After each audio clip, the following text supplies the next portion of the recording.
2 de el video de equilibrio líquido-vapor en sistemas binarios para el experimento de laboratorio de físico-química. En este caso vamos a explicar eh, cómo es que se va a realizar a cabo cada uno de los componentes que se piden.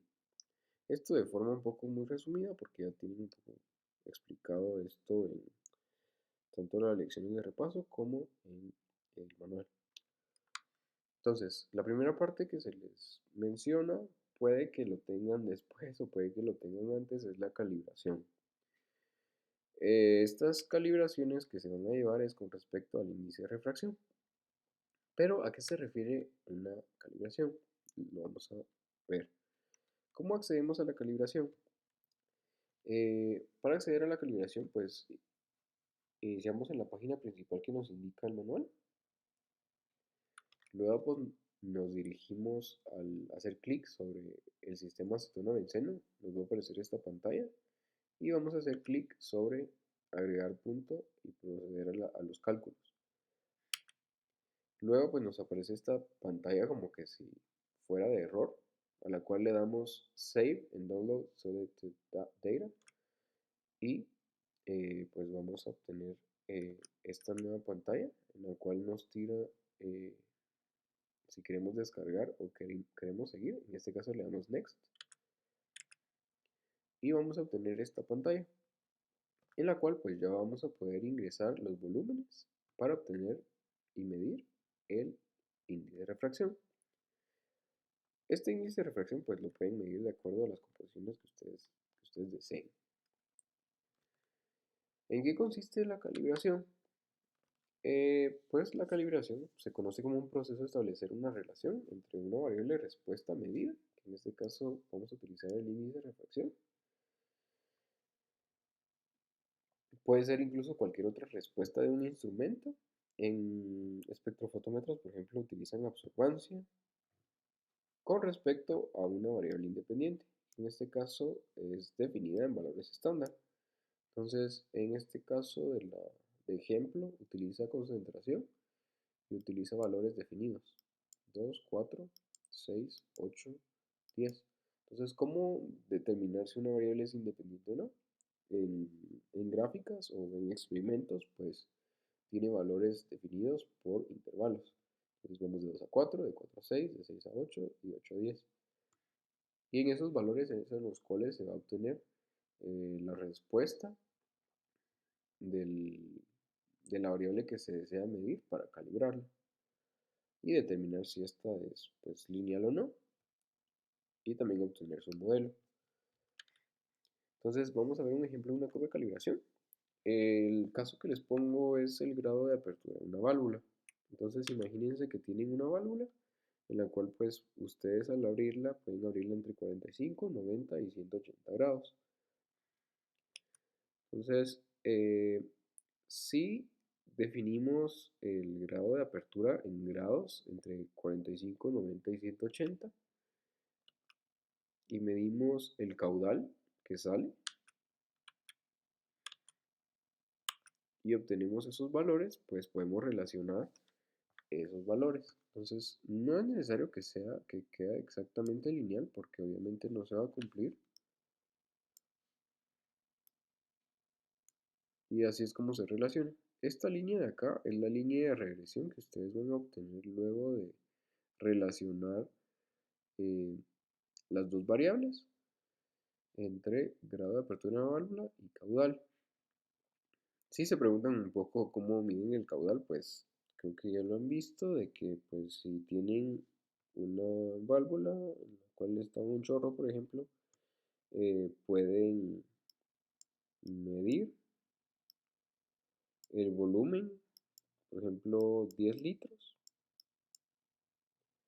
y cuánto tarda en llenarse esos 10 litros. Entonces, ¿cuánto tarda? Con esto pues ya obtienen el valor del caudal. Pueden usar estas nomenclaturas. Entonces, así es como pueden determinar el caudal, por si se lo preguntaban. Y a partir de esa regresión lineal obtienen la ecuación de regresión, en la cual la variable de respuesta o variable dependiente sería la que aparece primero como una igualdad de esa regresión lineal. Entonces, esto tendría o tomaría una forma de y igual a mx más b. Y así, cuando tengan valores, ya sea del grado de apertura o del caudal, solo es de sustituir. Entonces, para una relación directa en el que tenemos un valor definido de grado de apertura, lo ingresamos a la ecuación y determinamos el valor del caudal. Pero hay relaciones indirectas que nos sirven para determinar el caudal en el caso de que tengamos otros grados de apertura. Entonces, si abrimos la válvula en un grado de apertura que nosotros no sabemos, pero que pues es suficiente para que nos llene cierto balde, pero necesitamos saber cuál es el caudal, podemos utilizar esta ecuación y dependiendo de cuál es el caudal medio, podemos determinar cuál es el grado de apertura que se utilizó. Porque hay casos en los que, por ejemplo, es 69.7 el que era el más eficiente, no sé. Esto también va a suceder para el experimento que vamos a trabajar y también sucede para otros experimentos en el caso de equipo instrumental, cuando hablamos de espectrofotómetros, cuando hablamos de cromatógrafos en fase líquida, en fase gaseosa, sucede de la forma más común, que es la relación indirecta. Calibramos con patrones y luego pues le damos vuelta a la ecuación si lo quieren ver así eh, para determinar el valor de la variable que nos interesa. Entonces en la calibración del experimento vamos a conocer ciertas variables. Si van a su manual van a reconocer que les dan composiciones. Esas composiciones son ZA y ZB, son composiciones de mezcla global en fase líquida. Y a través de determinar por propiedades molares parciales, pueden determinar así los volúmenes individuales de A y de B. Y la variable de respuesta va a ser el índice de refracción. Luego, pues el índice de refracción lo relacionan con la composición Z de 0 a 1, dependiendo de los valores que hayan tomado. Acá solo les dibujé 3. Y van a determinar la ecuación de calibración, que va a ser el índice de refracción igual a m por la composición de A más B. Solo interesa para un componente, no es necesario que lo hagan para los dos componentes, solo con uno que tenga pues ya es suficiente. Y luego pues el modelo de calibración obtenido, que es el que vimos anteriormente, sirve tanto para determinar el índice de refracción en fase líquida como para determinar el índice de refracción en fase de vapor. Entonces en la calibración es solo de tomar esta misma ecuación y tomar los parámetros m y b y sustituirlos, ya sea para, si hablamos de composición en fase líquida, sería RIX y XA. Y si hablamos de en fase de vapor, sería RY y YA. Estos mismos parámetros M y B van a ser los mismos porque estamos tomando la misma ecuación de calibración. Y para el diagrama de fases, pues como nos interesa conocer XA y YA, pero el sistema únicamente nos devuelve RIX y RIY, pues ya tendríamos que sustituir. En este caso resolvemos para XA y para YA según estos modelos y obtenemos así la composición de cada uno. Recordemos XA, que es la composición de la fase líquida, sería el que toman del remanente y YA sería la que toman del destilado. En el caso de que estén trabajando con una calibración con densidades, puede que sea el caso de que estén trabajando en la práctica presencial y en vez de índice de refracción trabajan con densidades, pues es completamente lo mismo. ¿Y qué pasa? ¿Por qué este modelo aplica para ambos? Pues este aplica para ambas composiciones porque se asume que tanto la calibración como la toma de las muestras del equipo de destilación están a la misma temperatura.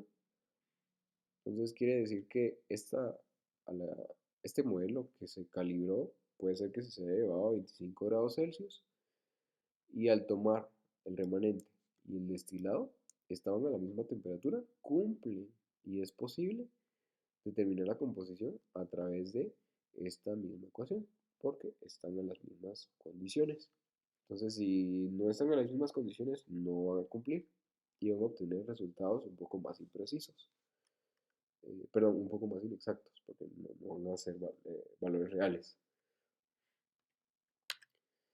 Eh, Luego tenemos el diagrama de fases, en el cual se ingresan valores de volumen y se mide el índice de refracción, que es lo que habíamos visto anteriormente. Entonces, acá ingresan a la página principal, seleccionan el sistema acetona-benceno y les va a aparecer la página principal. En este caso ya es posible que ustedes ingresen los volúmenes acá y obtengan RIX y RY y asimismo la temperatura de saturación. Entonces, con la ecuación de calibración se ven las composiciones. Estos pues los ingresamos acá para determinar XA y ya. Bastante sencillo. Esto de realizar estas calibraciones es para que hagan la práctica y simularlo un poco más real a como si lo estuvieran realizando en el laboratorio y no puedan conocer de forma directa pues todos esos valores, porque en la realidad es un poco más difícil. Y así obtendrían el diagrama de fases, temperatura, composición. Pueden trabajarlo en Kelvin o en grados Celsius, no importa con cuál estén trabajando, pero recuerden no hacer regresiones lineales. Vean esta que se encuentra acá, no es lineal. Y para datos de comparación pueden utilizar esta página que se les da al final del experimento, en las cuales ustedes ingresan los componentes. Acá el ejemplo les dice acetona etanol, pero es acetona benceno, y obtienen el modelo. Y acá les da una tabla en la cual ustedes pueden hallar esos puntos y graficarlos para compararlos con el modelo experimental y ver si pues el modelo obtenido experimentalmente, el diagrama de fases es aproximadamente igual al que se tiene en la literatura, que en este caso es el obtenido por esta página. Y esto sería todo por el experimento. Espero pues sigan estudiando y leyendo un poco acerca del equilibrio líquido-vapor.